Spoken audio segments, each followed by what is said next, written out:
በእንስሳት በረተኛ እጅ መንሻ ተቀበለ እንደማንኛውም ገዢ። ነገር ግን ከእናቱ ጡት ይጠባትን እንደ ሕፃን አለቀሰ። ድንግል ፈጣሪዋን ሽሩሩ ብላ እሱ ያዘጋጀውን ወተት አጠባቸው። ስሙ ለዘላለም የተመሰገነ ይሁን። የሰው ልጆች ሕይወት የሆነ ብርሃን ወይ ሕይወትስ ብርሃኑ ለወልደ እጓለ እመሕያው። የሰው ልጆች ብርሃን የሰው ልጆች ሕይወት ነች። የሰው ልጆች ያለ ብርሃን መኖር አይችሉም። ስለዚህ የሚያበራው ለሰው ሁሉ የሚያበራው አማናዊ ፀሐይ፣ የማይጠልቀው ፀሐይ፣ እውነተኛው ክርስቶስ ፀሐይን በምስራቅ ወጥታ በምዕራብ እንድትጠልቅ የሚያደርጋት እሱ ግን መዓልትና ሌሊት የሚያበራ የማይተኛው ትጉህ እረኛ ጠባቂያችን ይደቅ ዘያቅበክ የሚጠብቅ አይተኛም ይላል ዳዊት። ናሁ ይደቅሶ ይነውም ዘያቅቦ ለእስራኤል።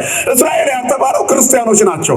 እኛ የተዋህዶ ልጆች ነን። በሚደርስብን ፈተና የሚጠብቀን አይተኛም። ክብርና ምስጋና ለስሙ ይሁን። ስለዚህ እጅግ በሚደንቅ ሁኔታ የሚደነቅ ብርሃን በላያቸው ላይ በራ። እነሱ ግን ፈሩ። በማኅፀኗ ውስጥ የዓለም መድኃኒት ቢቀመጥም የዝማሬ ድምፅ ይሰማ ነበር።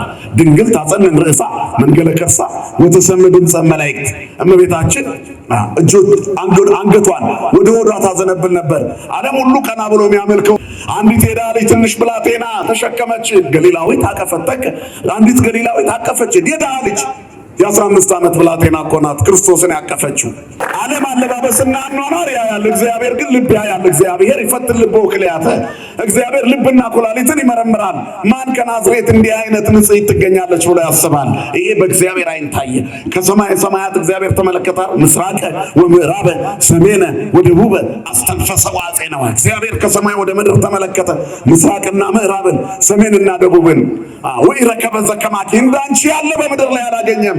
በእናቶች ጡት ውስጥ ወተት የሚያዘጋጅ እግዚአብሔር እናት ስትወልድ ከመውለዷ ሌላ እናት ሌላ ሴት ልጅ አቅሟ ትልቅ የሆነች እናት ጡቷ እንድታጠባ ብትላት ልጅ ካልወለደች የላትም። አላት እንደ ወተት የላትም። የእግዚአብሔርን ተአምራት አስቡ።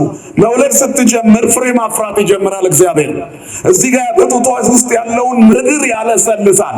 ከዚያ ለልጆች ለሕፃናት ለተወለዱት የሚጠቡትን ጡት የሚያዘጋጅ እግዚአብሔር ለራሱ የሚሆነውን ጡት በእናቱ ጡት ውስጥ ለራሱ የሚሆነውን ምግብ አዘጋጅቶ አጥብኝ ብሎ አለቀሰ።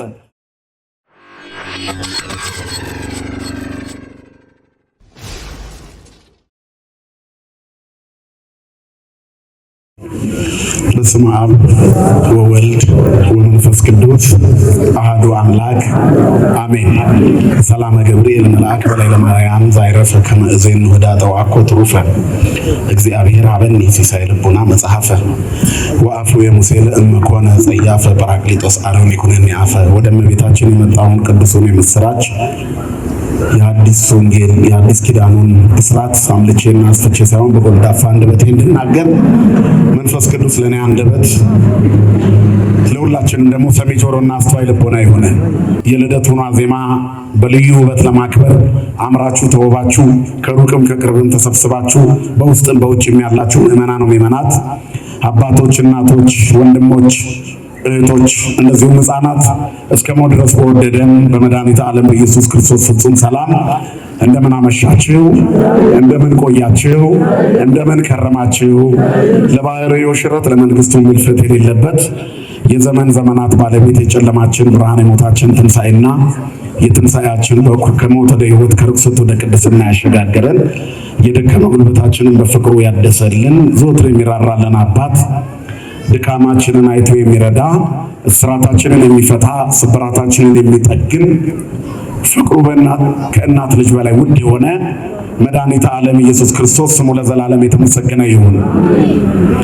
ለዓለም ሕዝብ ሁሉ የተስፋ ምንጭና የድነት ማስገኛ የሆነች እግዚአብሔርን የምናይባት የሕይወት መስታወታችን ስለ አምላክ የምንነጋገርባት ቋንቋችን የምሕረትና ትዕግስት የፍጥረት ሁሉ እመቤት ቅድስተ ቅዱሳን ንጽሕተ ንጹሐን ሰዓሊተ ምሕረት አቁራሪተ መዓት እናታችን ድንግል ማርያም ስለ አማላጅነቷ ስለ እናትነቷ ስሟ ለዘላለም የተመሰገነ ይሁን። ጻድቃን ሰማዕታት ቅዱሳን መላእክት ሁሉ እንደየክብራቸውና እንደየሞገሳቸው ክብርና ምስጋና ይድረሳቸው። ለሕዝብ ሁሉ የሚሆን አዲስ ዜና ብስራትን እነግራቸዋለሁ። የሉቃስ ወንጌል ምዕራፍ 2 ቁጥር 11 ላይ የምናገኘው ኃይለ ቃል ነው። እስመናሁ እዜንወክሙ አብየ ዜና ዘይከውን ፍስሐ ለክሙ ወለኩሉ ዓለም።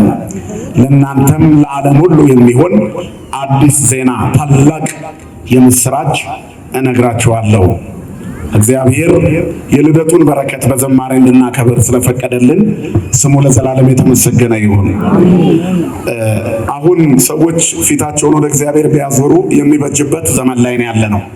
ምንም ትንቢት አያስፈልግም። ለዚህ ዘመን ክፋት፣ ለምጽአት መዳረስ ነብይ መሆን አያስፈልግም። የምጽአቱን ምልክት ማንበብ ብቻ በቂ ነው እና ትላንትና ምሽት እንኳን በዚህ በተኛንበት መኝታችን ላይ እንቅልፋሙን ሁሉ ያባነነ ነገር እንደተከወነ ታውቃላችሁ አይደለም? እነዚህ ከምጽአት ምልክቶች መካከል አንዱ ናቸው። ከዚህ በኋላ ችግሮችና መከራዎች እኔ ጋር አይደርሱም ብለን የምናስብበት ሳይሆን ሙሉ ለሙሉ የዓለም ፍጻሜ እየተቃረበ መሆኑን የምናስብበት ነው። ስለዚህ የኛ ፍጻሜ እንዲበጅ፣ የልጆቻችንም የቤተሰቦቻችንም ፍጻሜ እንዲበጅ ፊታችንን ወደ ማን መመለስ አለብን? እግዚአብሔር ፊቱን ወደኛ ይመልስልን። ስለዚህ ከምናየው ነገር የተነሳ ዓለም ፊቷን ወደ እግዚአብሔር ብትመልስ እንጂ ሰው ወደ ዓለም አሁን የብዙዎቻችን ልመናና ጸሎት ስጋዊ ስኬት ነው። እርግጠኛ ነኝ እዚህ ስለ ነፍሱ ጸልዮ የሚመለስ ሰው አለ ብሎ ለመናገር ያዳግታል። እርግጠኛ መሆን ባይቻልም ግን በብዙ መልኩ የብዙዎቻችንን ጨምሮ ምኞታችን ዛሬንና ነገን እየገጠሙን ያሉ መከራዎችና ሰልፎችን ለማለፍ ወይንም ደግሞ ነገ እንድንደርስ ለምንፈልገው ነገር ነው የምንለምነው። የምንሞት ስለማይመስለን እንደምንሞት ብናውቅም ግን ጥሪው ዛሬ ይሁን ነገ ስለማናውቀው ስጋ የሚሸቱ ጸሎቶች ብቻ ነው የምንጸልየው። አሁን ግን ስለ ነፍሳችን የምናስብበት ህሊናችን በሰማይ የሚሆን ራሳችንን የምናይበት ነው።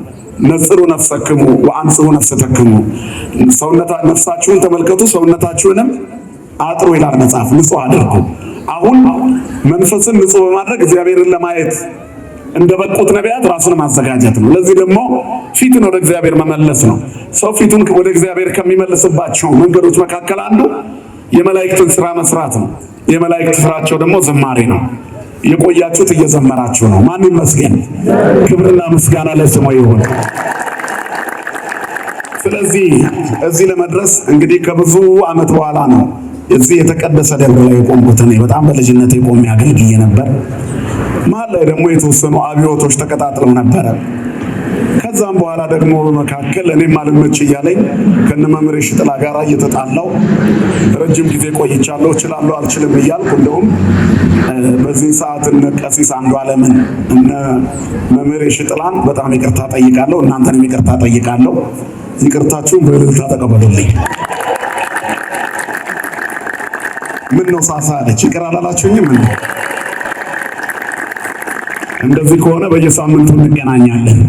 እናንተ ጥሩኝ፣ እኔም እየመጣሁ አገለግላችኋለሁ።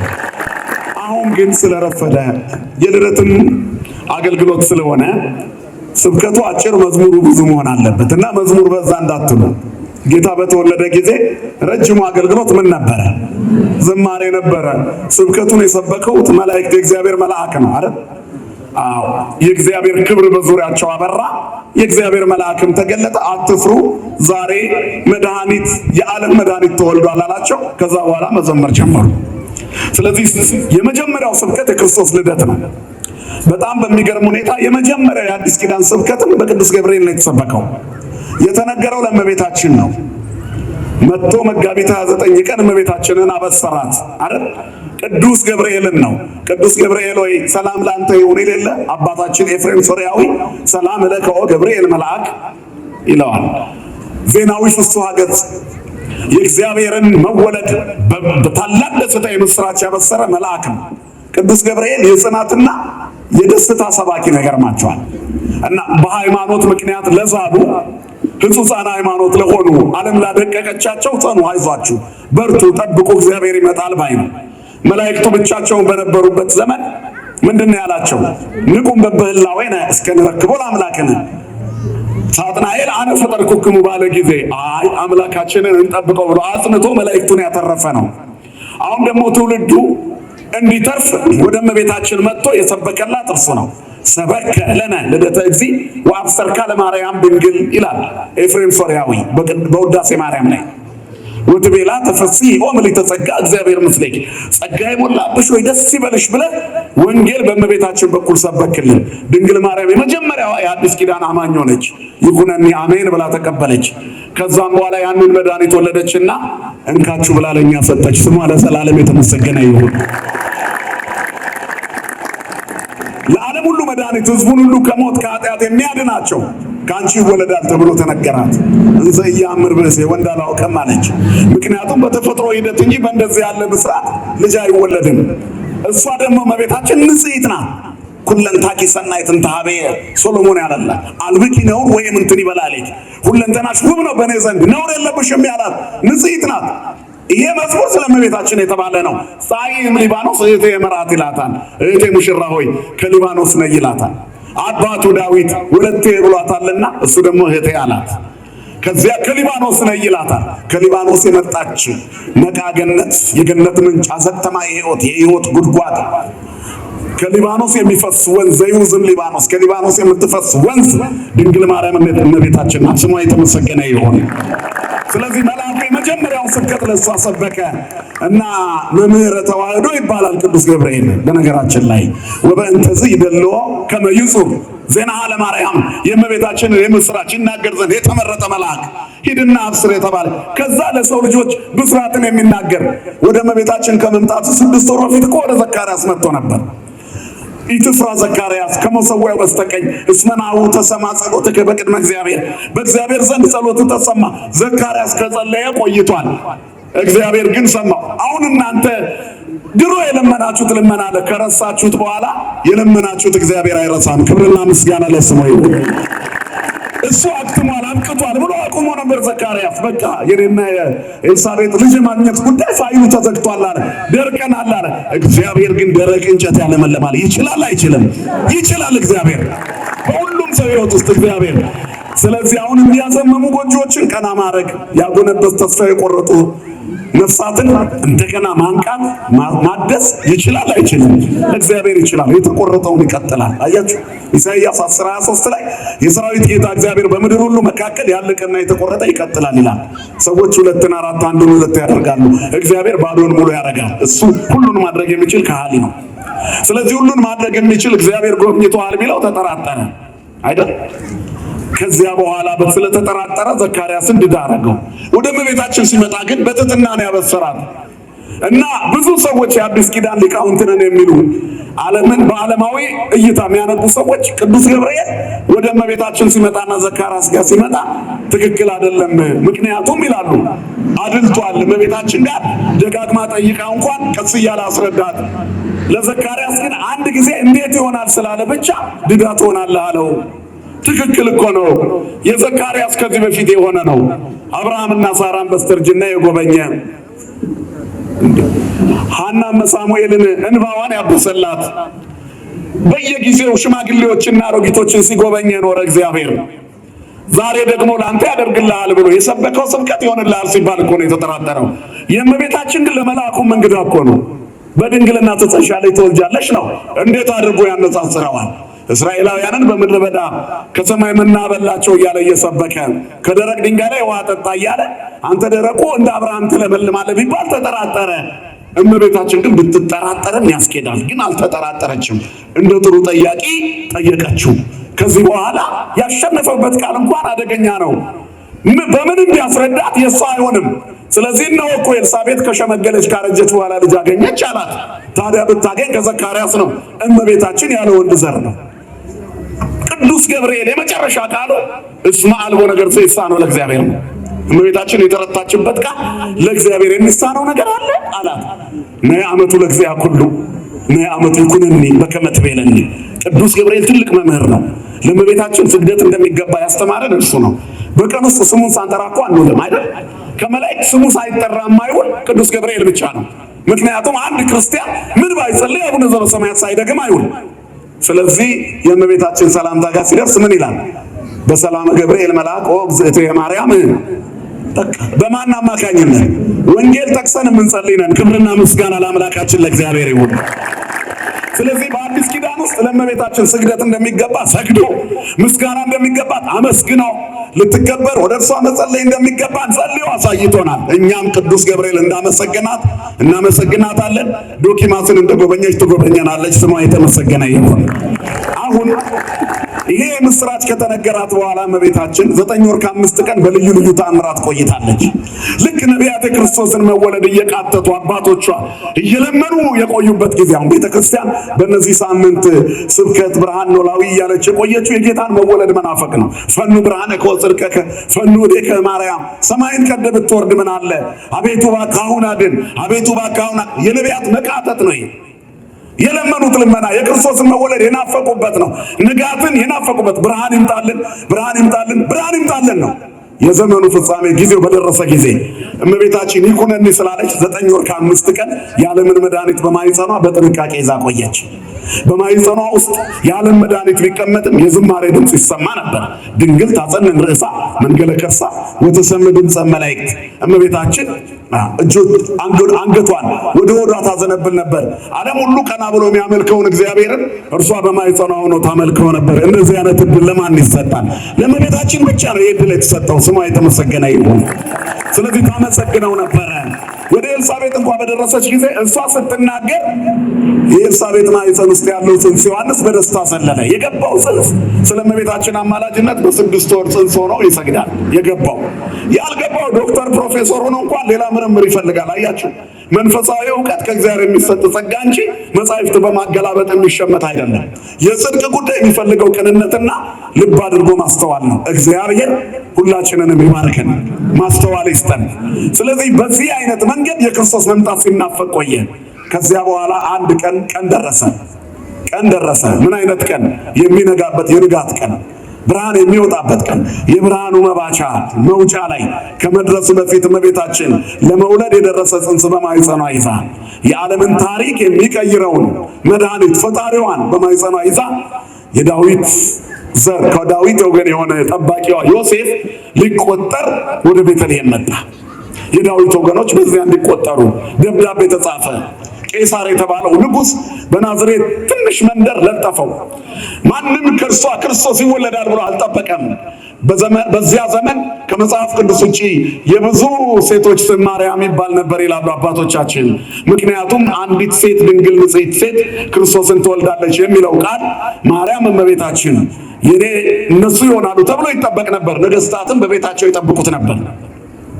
ይህ ሁሉ ጥበቃ ግን አልሆነም። እግዚአብሔር የመጣው ድሃ ቤት ነው። እፎ ቤተ ነዳይ ሀደረ ከመ ምስኪን። እግዚአብሔር ለክብሩ የተጠቀመባቸው ሰዎች ሁሉም ከዝቅተኛ የኑሮ ደረጃ የተነሱ ናቸው። እረኛውን ሙሴን አንስቶ እስራኤልን ነፃ አወጣ። አሞጽን ከበግ ጥበቃ አውጥቶ መሪ አረገው። ዳዊትን እረኛ የነበረውን ንጉሥ አረገው። ሳኦል አህያ ፍለጋ ሲሄድ ነው የእስራኤል ንጉሥ የሆነው። እግዚአብሔር አሁንም ለክብሩ የሚጠቀምባቸው ሰዎች ያልተኮፈሱትን ነው። እመቤታችንም የድሃ ቤተሰብ ልጅ ነች። ንስቲት ወለቶሙ ለነዳያን ጾረተከ። አንዲት የድሃ ልጅ ትንሽ ብላቴና ተሸከመች። ገሊላዊት አቀፈተከ። አንዲት ገሊላዊት አቀፈች። የድሃ ልጅ የ15 ዓመት ብላቴና እኮ ናት ክርስቶስን ያቀፈችው። ምንም የሌላት ምስኪን የተናቀች ትንሽ መንደር ናዝሬት ውስጥ ከናዝሬት መልካም አይወጣም የተባለላት ግን ከተማዋ የሰማይና የምድር ንግሥት ይዛ ነበረ። ከተናቀው መንደር እግዚአብሔር ሰው መረጠ። ክብርና ምስጋና ለስሙ ይሁን። ዓለም አለባበስና አኗኗር ያያል፣ እግዚአብሔር ግን ልብ ያያል። እግዚአብሔር ይፈትን ልበ ወክልያተ። እግዚአብሔር ልብና ኩላሊትን ይመረምራል። ማን ከናዝሬት እንዲህ አይነት ንጽሕት ትገኛለች ብሎ ያስባል? ይሄ በእግዚአብሔር ዓይን ታየ። ከሰማይ ሰማያት እግዚአብሔር ተመለከተ። ምስራቀ ወምዕራበ ሰሜነ ወደቡበ አስተንፈሰ ወአጼነወ። እግዚአብሔር ከሰማይ ወደ ምድር ተመለከተ፣ ምስራቅና ምዕራብን ሰሜንና ደቡብን። ወኢረከበ ዘከማኪ፣ እንዳንቺ ያለ በምድር ላይ አላገኘም። ወአፍቀረ ስነኪ፣ አንቺን ወደደ። ወሰምረ መዓዛዘኪ፣ ደም ግባትሽንም ወደደ፣ የውስጥ ውበትሽን ወደደ። ስለዚህ ፈነወ ኀቤኪ ወልዶ ዘያፈቅር፣ የሚወደውን ልጁን ወደ እመቤታችን ማኅፀን ወደዛች መንደር የሰማይና የምድር ፈጣሪ ወደ አንዲት ጠባብ ማኅፀን ተላከ። አንዲት ድንግል፣ ልብ አድርጉ። ሌላ ድንግል ብዙ ደናግላን አሉ፣ አንዲት ይላታል። የሐዋርያት ሥራ ምዕራፍ 1 ላይ ወደ መጨረሻው ቁጥር ስታነቡ 11ዱን ደቀ መዛሙርት፣ ያው ይሁዳ ተቀንሷል ከጌታ እርገት በኋላ 11ዱ ደቀ መዛሙርት ማትያስ እስከሚተካ ድረስ ባለው ውስጥ 11ዱ ደቀ መዛሙርት ይጸልዩ ነበር። ከማን ጋራ? ከማርያም ጋራ እመቤታችንን ይዘው። ከዛ ምን ይላል? እነዚህ ሁሉ ይላል ሲናገር ሉቃስ በወንጌሉ ከሴቶችና ከኢየሱስ እናት ከማርያም ጋር በጸሎት ይጠጉ ነበር አለ። እመቤታችን ሴት አይደለች እንዴ? አይደለችም ወገኖች? ናት። ግን ከሴቶች ጋር አትቆጠርም። ወቅት አንቲ ማንስት ነው። ከሴቶች መካከል አንቺ ተለይተሽ የተባረከች ናት። ስሟ ለዘላለም የተመሰገነ ይሁን። የማይቻለውን ችላለች። ማንም ሰማይና ምድር የማይችሉትን እርሷ ችላለች። በእናቶች ጡት ውስጥ ወተት የሚያዘጋጅ እግዚአብሔር እናት ስትወልድ ከመውለዷ ሌላ እናት ሌላ ሴት ልጅ አቅሟ ትልቅ የሆነች እናት ጡቷን እንድታጠባ ብትላት ልጅ ካልወለደች የላትም። አላት እንደ ወተት የላትም። የእግዚአብሔርን ተአምራት አስቡ። መውለድ ስትጀምር ፍሬ ማፍራት ይጀምራል እግዚአብሔር። እዚህ ጋር በጡቷ ውስጥ ያለውን ምድር ያለሰልሳል።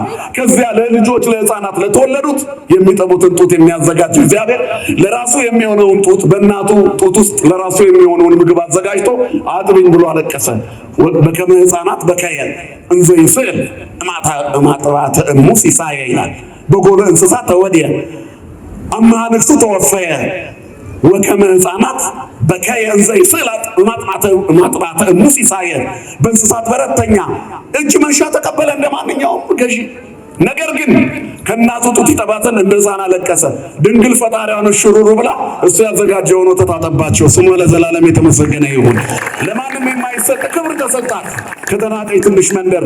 ስለዚህ ለዚህ ነው ታላቁ የቤተ ክርስቲያናችን ሊቅ ያዕቆብ ዘስሩግ ምስቲት ወለቶሎቶም ለነዳያን ጾረተከ ገሊላዊት አቀፈተከ ነፍሳ ቀደስከ ወስጋ አንጻይከ ዋጽናይካ ወይ ደንገጸት ብከ። አንዲት ትንሽ ብላቴና የድሃ ልጅ ተሸከመች፣ ገሊላዊት አቀፈች፣ ነፍሷን ቀደስካት፣ ስጋዋን አነጻት። አቀባም ክርስማ ነው። በእናቷ ማይፀን እያለች ከአዳም መርገም ጠብቆ ቀደሳት። በእመቤታችን ምንም አይነት መርገም የለባትም። እሷ የምታበራ እንቁ ነች። እንቁ አፈር ነው። አፈር ውስጥ ቆፍረን ብናወጣ እንቁ እናወጣለን። የአፈር ጠባዩ ቆሪርነት፣ ጽሉምነት ነው። አያበራም አፈር ቀዝቃዛ ነው። ድንግል ማርያም ግን በጨለማ መታበራ እንቁ ናት። ከአፈር ውስጥ እንቁ እንደሚወጣ ከሰው መካከል አንዲት እንቁ ተገኘች። እሷም እመቤታችን ናት። አንዲት ድንግል ያለው እርሷን ነው። ስሟ ለዘላለም የተመሰገነ ይሁን። ያቺ ድንግል በበረት ውስጥ ፈጣሪዋን ወለደችው። ጊዜው ሲደርስ የእግዚአብሔር መልአክ ያመሰገናት፣ ያከበራት፣ ያደገደገላት መልአክ ከብዙ መላእክት ጋር መጣ። እረኞች በዚያ ተሰብስበው ነበረ ይላል። ከዚያ በኋላ ወስብሐተ እግዚአብሔር ሰረቀ ላዕሌሆሙ ወፈሩ አብየ ፍርሃት። የእግዚአብሔር ክብር በላያቸው ላይ ሲያበራ ታላቅ ፍርሃት ፈሩ። አባቶቻቸው ነቢያት እባክህ ብርሃንህን ላክልን ብለውታል። ብርሃን ወደ ዓለም መጣ። የሰው ልጆች ሕይወት የሆነ ብርሃን ወይ ሕይወትሰ ብርሃኑ ለወልደ እጓለ እመሕያው። የሰው ልጆች ብርሃን የሰው ልጆች ሕይወት ነች። የሰው ልጆች ያለ ብርሃን መኖር አይችሉም። ስለዚህ የሚያበራው ለሰው ሁሉ የሚያበራው አማናዊ ፀሐይ፣ የማይጠልቀው ፀሐይ እውነተኛው ክርስቶስ ፀሐይን በምስራቅ ወጥታ በምዕራብ እንድትጠልቅ የሚያደርጋት እሱ ግን መዓልትና ሌሊት የሚያበራ የማይተኛው ትጉህ እረኛ ጠባቂያችን ይደቅ ዘያቅበክ የሚጠብቅ አይተኛም ይላል ዳዊት። ናሁ ይደቅሶ ይነውም ዘያቅቦ ለእስራኤል። እስራኤል ያልተባለው ክርስቲያኖች ናቸው። እኛ የተዋህዶ ልጆች ነን። በሚደርስብን ፈተና የሚጠብቀን አይተኛም። ክብርና ምስጋና ለስሙ ይሁን። ስለዚህ እጅግ በሚደንቅ ሁኔታ የሚደነቅ ብርሃን በላያቸው ላይ በራ። እነሱ ግን ፈሩ። ወይቤሎሙ መልአክ ኢትፍርሁ እስመ ናሁ እዜንወክሙ አብየ ዜና ፍስሐ ወይከውን ለክሙ። ለእናንተ የሚሆን አዲስ ዜና፣ ትልቅ ዜና እነግራቸዋለሁ። ወለኩሉ ዓለም፣ ለዓለም ሁሉ የሚሆን እርሱም አለ ጌታ መድኃኒት የሚሆን ነቢያት ትንቢት የተናገሩለት አባቶቻችሁ በናፍቆት የጠበቁት እርሱ ተወልዶ ግርግም ውስጥ ተኝቷል። ክብርና ምስጋና ለስሙ ይሁን። አባቶቻችን ለእረኞቹ የተነገረበት የምስራቹ ሰዓት በጣም ጨለማ ነበረ። ክርስቶስ የተወለደው በስንት ሰዓት ነው? ንገሩኝ። በስንት ሰዓት ነው አባቶች? ለምንድን ነው እኩለ ሌሊት ቅዳሴ የምንገባው? ንገሩኝ እንጂ። ጠዋት ነው እንዴ የተወለደው? ብርሃን ነበረ? ጨለማ ነበር፣ ድቅድቅ ጨለማ።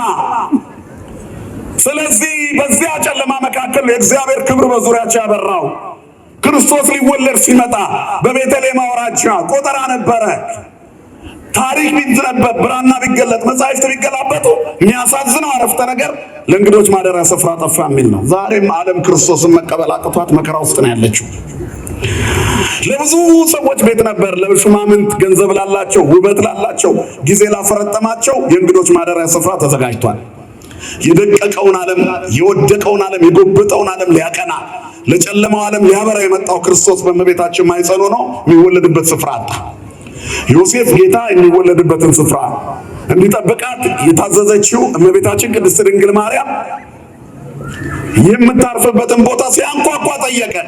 ባዩ ቁጥር ቦታ የለም እያሉ ገፉ።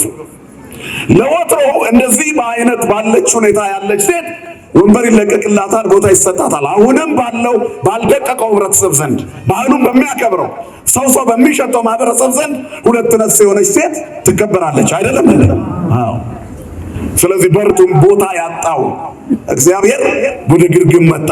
በዚያች ግርግም ቦታ እረኞች በራቸውን ቤታቸውን ግርግማቸውን አዘጋጅተው ከብቶቻቸውን አስገብተው አውሬ እንዳይበላባቸው ይጠብቁ ነበር። የነፍሳችን እረኛ መጀመሪያ ለእረኞች ታየ። የዓለምን ኃጢአት ይቅር የሚለው በግ በበጎች መካከል ተወለደ። ክብርና ምስጋና ለአምላካችን ለእግዚአብሔር ይሁን። ፀሐይን አውጥቶ ዓለምን የሚያሞቅ እግዚአብሔር በረደውና ላሞች አድግና ላይም በትንፋሻቸው አሞቁት። ሜዳውን ሳር ያለበሰ ምድርን በአበባ ያስጌጠ እግዚአብሔር የሚለብሰው አጥቶ በትንሽ ሸርጥ ተጠቀለለ። ይሄ ሁሉ ለእኛ ሆነ። የተጠበቀው ቤተ መንግስት ነበረ። ሰብአ ሰገል ይመጣሉ። ክርስቶስ በተወለደ ጊዜ ጉዟቸውን ከ2 ዓመት በፊት ነው የጀመሩት። ቤተ መንግስት ደርሰው የተወለደው የአይሁድ ንጉሥ ወዴት ነው አሉ። እነሱ የጠበቁት ቤተ መንግስት ነው። እርሱ ግን የተኛው በረት ነው። እግዚአብሔር ይገኛል ተብሎ ባልታሰበበት ስፍራ ይገኛል።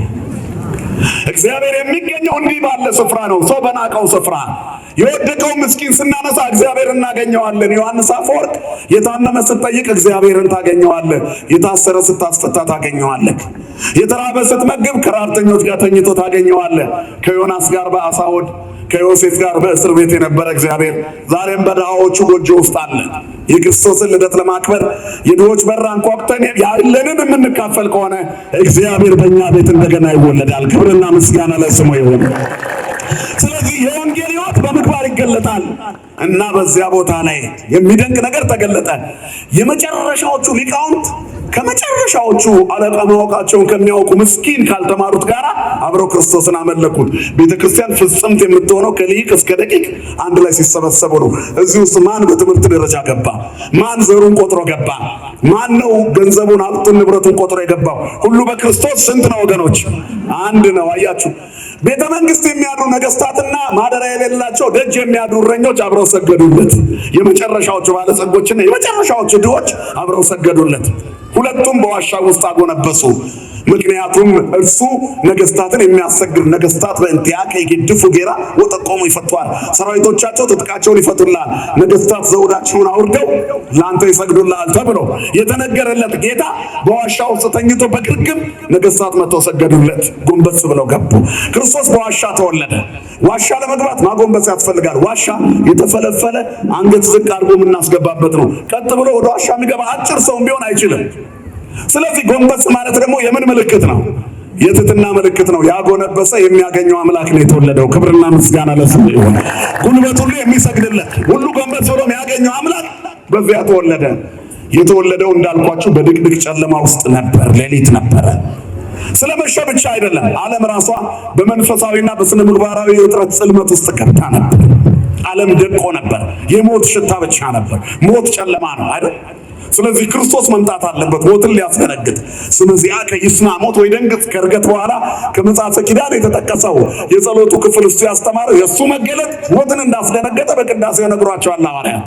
ቅዳሴ ጊዜ ስለዚህ ይስማ ሞት ወይ ደንግጥ ወቀላያት ይሰጠቃ ወከይሲ ይትቀየር እያለ ስምህን ሰምቶ ሞት ይደንግጥ፣ ቀላያት ይሰንጠቁ፣ ከይሲ ይሸነፍ፣ አለማመን ይራቅ፣ ቅናት ጥቅም ያገኝ፣ ወንጀለኛ ይቸገር፣ መርዝ ያለው የፍጥረት ወገን ሁሉ ይበተን። የማንን ስም ሰምቶ?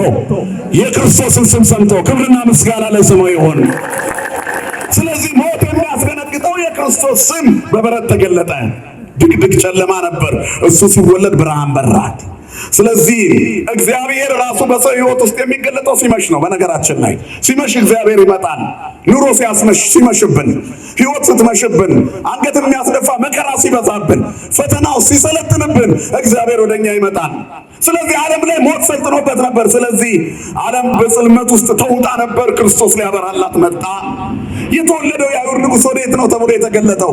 የተወለደው የእግዚአብሔር ልጅ መድኃኒታችን ኢየሱስ ክርስቶስ ለጨለማው ሕይወታችን ሊያበራ የመጣ የማይጠልቀው ፀሐይ ጨለማ የማያሸንፈው ድንቅ ብርሃናችን ነው። ክብርና ምስጋና ለስሙ ይሁን። በመጽሐፍ ቅዱስ ውስጥ ብዙ ቦታ በጨለማ የሚደነቅ ብርሃን ሲገለጥ እግዚአብሔር በጨለማ ሰዎችን ሲጎበኝ እናያለን። እስራኤል በግብፅ የተንከራተቱበትና የተሰቃዩበት የመከራ ዘመናቸው ሲያበቃ የወጡት በሌሊት ነበር። በሌሊት ነው። በሌሊት ነፃ ያወጣችሁ ፈርዖን ይላል እስራኤላውያንን ሙሴና አሮንን ጠርቶ ሕዝባችሁን ይዛችሁ ከሀገር ይውጡልኝ አለ። ቤታቸው በሬሳ ሲበረበር ሞት ቤታቸውን ሲበረብረው የበጉን ደም ረጭተው መልአከ ሞት ያልነካቸው እስራኤላውያን እነሱ ብቻቸውን በቤታቸው ሳሉ ፈርዖን ሙሴና አሮንን ጠርቶ ሕዝቦችን ይዘህ ከዚህ ከተማ ውጣልኝ አለው። ዘጸአት 12:31 ላይ እግዚአብሔር ሲመሽ ይመጣል ወደኛ ቤት ነፃ ሊያወጣን። ከእስራታቸው ነፃ የወጡት ከባርነት ቀንበር የተላቀቁት ሲመሽ ነው። እግዚአብሔር ነብዩ ሳሙኤልን ራእይ ብርቅ በነበረበት ዘመን ሕፃኑን ሳሙኤል የበፍታ ኤፉድ ለብሶ በእግዚአብሔር ታቦት ፊት በድንኳኑ ፊት ሲያገለግል የነበረውን ሳሙኤል የተባለውን ሕፃኑን ነብይ 3 ጊዜ ደጋግሞ ጠርቶት ባሪያ ይሰማልና ተናገር ብሎ ብርቅ የሆነው ራእይ ለሕዝብ እንዲነገር ያደረገው እግዚአብሔር ከመሸ ነው። የእግዚአብሔር መብራት ግን ሳይጠፋ ልባል የእግዚአብሔር መብራት አይጠፋም። ቢመሽም እግዚአብሔር ብርሃናችን ነው።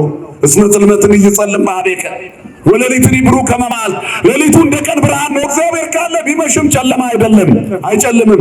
እግዚአብሔር በቤታችን ያብራልን ወገኖች። ስለዚህ አንደኛ ሳሙኤል ምዕራፍ 3 ቁጥር 10 ሕፃኑ ሳሙኤልን እግዚአብሔር የጠራው ሲመሽ ነው። ሲመሽ እግዚአብሔር ሕዝቦቹን ድምፅ አሰምቶ ይጠራል። ነብዩ ዳዊትም እንግዲህ መዝሙር 133 ላይ ተናግሯል። እነሆ በሌሊት ሲመሽ እግዚአብሔር እሱን እንደሚጎበኘው እሱም እግዚአብሔርን በዝማሬ እንደሚያመሰግነው በሌሊት እግዚአብሔርን እንደሚያመሰግን እንደሚያከብር ሌሊተ ተዛዋይኩ ምስለ ልቤ ዋንቃይኩ ዋለ ነፍሴ ሌሊት ከልቤ ጋር ተጨዋወትኩኝ ይላል ዳዊት። ልቤንም አነቃቃሁት መንፈሴንም አነቃቃሁት። በውኑ ለዓለም ይገድፍ እግዚአብሔር ይላል። እግዚአብሔር በውኑ ዝም ብሎ ይጥላል? አይጥልም። ለዘላለም እግዚአብሔር አይጥልም። ክብርና ምስጋና ለስሙ ይሁን። ሌሊት አለ ከልቤ ጋር ተነጋገርኩ አለ። ሌሊት የሚለው ቃል ማታ ብቻ አይደለም። ከልቤ ጋር ተነጋግሬ እግዚአብሔር አይጥለኝም በመከራዬ ውስጥ ሆኜ ማለት ነው። ሌሊት ከልቤ ጋር ተጫወትኩ። ስንት ሌሊት አሁን ሌሊት ያልሆነባችሁ አለ ቤታችሁ ውስጥ የታመመ ዘመዳችሁ አልድን ያለ፣ ህመማችሁ አለቅ ያለ፣ ጭንቀት ፍርሃታችሁ አለቅ ያለ፣ ትካዜያችሁ የበዛ፣ የፈተና መደራረብ የበዛ፣ አንዱ ስደፍኑት ሌላው መተንፈሻ ያጣ ስንት አለ። ይሄ ሌሊት ነው። እንዲህ አይነት ህይወት ግን ከልባችሁ ጋር ተጫወቱ። እግዚአብሔር ለዘላለም ይጥላል? አይጥልም። ክብርና ምስጋና ለስሙ ይሁን። ይቅር ባይ አባት ነው። ዓለምን መሽቶባት ሳለ በሌሊት መጣላት ነው። ስለዚህ እግዚአብሔር በሌሊት ይጎበኛል። ሲላስና ጳውሎስ የሐዋርያት ሥራ ምዕራፍ 16 ላይ በሌሊት እየጸለዩ እየዘመሩ እኩለ ሌሊት ላይ የወህኒው መሰረት ተናጋ፣ ሰንሰለቱ ተበጠሰና ወደቀ። ስለማምለጥ አላሰቡም። ሰይጣን የያዘውን ሰው ከሰይጣን ስለማስመለጥ አሰቡ። ስለዚህ የወህኒ ቤቱ ጥበቃ ወደ ሕይወት እንዲመለስ አደረጉ። ያ ጊዜ ሌሊት ነበረ። ብዙ ሌሊቶች አሉ። ስለዚህ መልአኩም ለእረኞቹ በሌሊት መጥቶ ተገለጸላቸው። ከዚያ በኋላ እንዲነጋ፣ ለምን ንጋት አያስፈልግም ነበር። በዛን ሰዓት የሚናፈቅ ነበር። ሌሊቱ ረጅም ነው። ይሄ የገና ጀንበር ቀኑ አጭር ነው አይደለ? ሌሊቱ ግን ምንድን ነው ንገርኝ? ረጅም ነው። አያችሁ፣ የገና ጀንበር ይባላል። ሌሊቱ ረጅም ነው፣ ቶሎ አይነጋም። አልነጋ ብሏልና ሌሊቱ ሰው ጨለማ ላይ እንዳይብስበት እግዚአብሔር በሌሊት ተወለደ። ክብርና ምስጋና ለስሙ ይሁን። ሊያነጋው ተመልከቱ። በጣም ረጅም ነው። ታኅሳስ ወር በተለይ ሌሊቱ በጣም ረጅም ነው፣ ቀኑ በጣም አጭር ነው። ይሄ የገና ጀንበር ይላሉ አባቶቻችን፣ ይፈጥናል። ስለዚህ ሌሊቱ አልነጋ ብሏልና እስኪነጋ ሳይጠብቅ ጨለማን የሚያበራ እግዚአብሔር በሚደነቅ ብርሃን በረቷን አጥለቀለቃት። ክብርና ምስጋና ለስሙ ይሁን። ስለዚህ የማይነጋ የሚመስሉ የሕይወታችን ብዙ ሌሊቶች አሉ። ማን ሲመጣ ይነጋሉ? እግዚአብሔር ሲመጣ ይነጋሉ። ብርሃነ ልደቱ እግዚአብሔር ጨለማውን ለኛ የሚያነጋበት ያደርግልን። ስለዚህ በዚህም ይላል የሁላችንም ታሪክ ተቀየረ። አማኑኤል ዘመዳችን ሊሆን በግርግም ተወለደ። ከበረት በታች በሆነ በቆሻሻ ስፍራ አጠቃቀስ በረት የመጨረሻውን ይይዛል። ሰው እዛ ድረስ መውደቁን ለማሳየት እግዚአብሔር ሊያነሳን ወደዚያ ተገኘ። ስለዚህ የሰው ልጆች ታመው ነበርና የታመመውን ሊፈውስ እሱ ራስ ነው፣ እኛ አካሎቹ ነን። ስለዚህ ያለ ራስ አካል ብቻውን ሕይወት የለውም። ስለዚህ እንዳንታመም ሊፈውሰን፣ እንዳንሰበር ሊጠግነን፣ እንዳንሞት ሕይወት ሊሰጠን፣ ከታሰርንበት ሊያስፈታን፣ አዲስ የዝማሬ ከማላዘን ወደ መዘመር፣ ከማልቀስ ወደ መደሰት እንድንሻገር እግዚአብሔር ተወለደ። ክብርና ምስጋና ለስሙ ይሁን። ስለዚህ አማኑኤል ተባለ። ምን ማለት ነው አማኑኤል? እግዚአብሔር ከኛ ጋር። እቺን ቃል እንዳትረሷት። የእያንዳንዱ ክርስቲያን የየዕለቱ የአዲስ ኪዳን አዋጅ ነው። እግዚአብሔር ከኔ ጋር። እግዚአብሔር ከኛ ጋር ካለ ማን ይቃወመናል? ማንም። ለምንድን ነው ተቃውሞ የሚረብሸን? እግዚአብሔርን ስላላስጠጋነው ነው። በራችን ለእግዚአብሔር ክፍት ከሆነ የልባችን ደጅ ከተከፈተ በእያንዳንዱ አንሰ ቆምኩ ኀበወት ወእጎደጉድ ይላል። እነሆ እኔ በደጅ በበር ላይ ቆሜ አንኳኳለሁ፣ ማንም ደጁን ከፍቶልኝ ከገባው ከሱ ጋር ምን አደርጋለሁ? እራት እበላለሁ አለ። በጨለማ የሚያነቃ አምላክ። ከትንሣኤ በኋላም እኮ ለኤማውስ መንገደኞች በበረት የተወለደው እረኛ፣ ዓለምን የሚያድነው በግ፣ የዓለምን ኃጢአት የሚያስተሰርየው አማናዊ በግ ክርስቶስ፣ ቤዛ ሆኖ የሚገለጠው መድኃኒት፣ የእኛን ሞት የሚሸከም ሊሞትልን የተወለደ እግዚአብሔር፣ መከራውን ከበረት ብርድ የጀመረው አምላክ ሁለቱን መንገደኞች ከመለሰ በኋላ በሌሊት ነው አይኖቻቸውን የከፈተላቸው። በኑሯችሁ ሌሊት እግዚአብሔርን ጥሩት። እሱ ሲመጣ ይነጋል፣ እሱ ሲመጣ ይበራል፣ እሱ ሲመጣ ሕይወት ይሆናል። ሰዓቴን ጨርሻለሁ። ብርሃነ ልደቱ የበረከት ይሁንልን። እግዚአብሔር ከሁላችን ጋር ይሁን። መልካም በዓል ያደርግልን። ይቆየን። ስብሐት ለእግዚአብሔር።